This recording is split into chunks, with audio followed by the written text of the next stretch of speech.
O mapa do poder global, ele está sendo completamente redesenhado bem na nossa frente. Sabe aquelas alianças que pareciam ser de pedra? Pois é, elas estão se transformando e novas linhas de tensão estão surgindo por toda a parte. Nesta nossa análise, a gente vai explorar exatamente onde essas fraturas estão acontecendo. E essa é a grande pergunta que não quer calar na geopolítica hoje em dia. Será que a gente está mesmo presenciando o fim de uma era e o começo de algo totalmente novo e, quem sabe, imprevisível? Para a gente conseguir entender essa baita transformação, vamos focar no que a gente está chamando de falhas geológicas geopolíticas. Ou seja, são aqueles pontos de tensão onde essas mudanças ficam mais evidentes e onde o impacto é maior. Então, nosso roteiro vai passar por 3 pontos bem críticos do globo. A gente começa com essa batalha de ideias na América Latina, depois vamos dar uma olhada nas rachaduras da Aliança Ocidental e, por fim, vamos descobrir uma rivalidade que acontece meio que nas sombras, lá no Oriente. Bom, vamos lá então. Nossa primeira falha geológica está aqui do lado, na América Latina, e para começar a gente vai direto para uma eleição super importante na Bolívia. O cenário da eleição boliviana é um verdadeiro caos econômico. Imagina só, a inflação passando de 25% ao ano. O poder de compra das pessoas simplesmente derrete. E para complicar ainda mais, o partido de esquerda, que está no governo, está completamente rachado. O resultado de tudo isso? Um país mergulhado numa incerteza enorme. E aqui neste slide dá para ver perfeitamente a encruzilhada em que o eleitor boliviano se encontra. De um lado tem uma direita mais moderada, que quer equilibrar o jogo, sabe? Manter relações com todo mundo e abrir a economia aos poucos. Do outro, uma direita bem mais radical, que propõe um alinhamento total com os Estados Unidos e uma terapia de choque, ou seja, reformas rápidas e cortes bem profundos. Mas, olha, essa batalha ideológica não fica só na Bolívia, não. Se a gente olhar para a Colômbia, está rolando uma tensão direta entre o presidente Gustavo Petro e os Estados Unidos. E isso é um sinal claro de fratura numa das parcerias estratégicas mais antigas da região.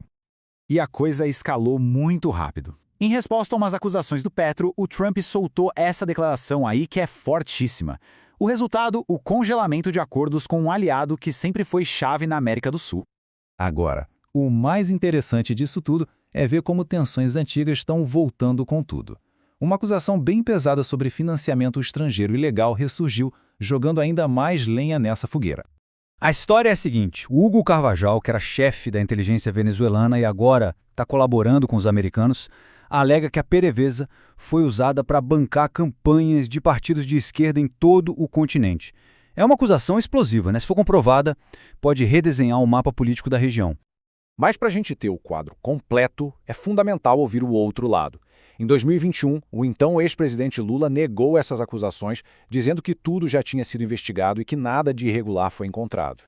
Ok, saindo da América Latina, nossa próxima falha geológica nos leva para um lugar onde até as alianças ocidentais, que pareciam mais fortes, estão mostrando sinais de desgaste. O cessar-fogo entre Israel e o Hamas era frágil, e ele se desfez muito rápido. Começaram as acusações de quem violou a trégua primeiro, e com uma pressão política interna muito forte sobre o governo israelense, a paz, mais uma vez, se tornou algo bem distante. E essa mesma sensação de incerteza, ela se espalha também para a guerra na Ucrânia. Depois de umas conversas entre Trump e Zelensky, alguns líderes europeus, como o chanceler alemão, começaram a questionar abertamente se dá para confiar no apoio americano a longo prazo. E aqui está o ponto crucial: o papel da Alemanha. Ela é a segunda maior doadora, responsável por 20% da ajuda total. Isso faz com que a estabilidade do apoio alemão seja, assim, a peça central para a Ucrânia, principalmente se o suporte americano começar a falhar. Só que esse compromisso não está garantido. A política interna da Alemanha está um turbilhão. A popularidade do governo atual está baixíssima. E, ao mesmo tempo, está crescendo um partido nacionalista que é contra essa ajuda. Ou seja, o futuro do apoio à Ucrânia está em xeque.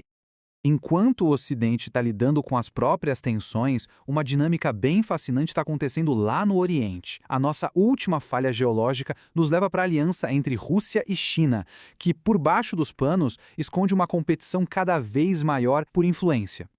O campo de batalha dessa rivalidade silenciosa é a Ásia Central, uma região que historicamente sempre esteve sob o domínio russo, mas que agora a China quer para ela.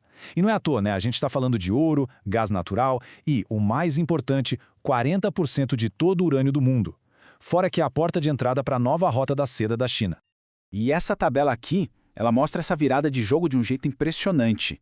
A mudança econômica é, assim, brutal. O comércio da China com a região não só cresceu, ele explodiu. E com isso ofuscou completamente aquele domínio que a Rússia sempre teve por lá. É uma competição silenciosa, mas que tem consequências enormes para o equilíbrio de poder no mundo todo. Então, o que a gente viu até agora? A gente explorou 3 grandes fraturas no cenário global. Uma América Latina dividida por ideologias, um Ocidente onde alianças históricas estão sendo testadas e um Oriente onde aliados como China e Rússia competem quietinhos pelo poder. No fim das contas, a grande lição é que as velhas certezas já eram. O mundo está mais fragmentado e a questão que fica é profunda e vai definir o nosso futuro. Com as regras antigas desmoronando, quem vai ter o poder de escrever as novas?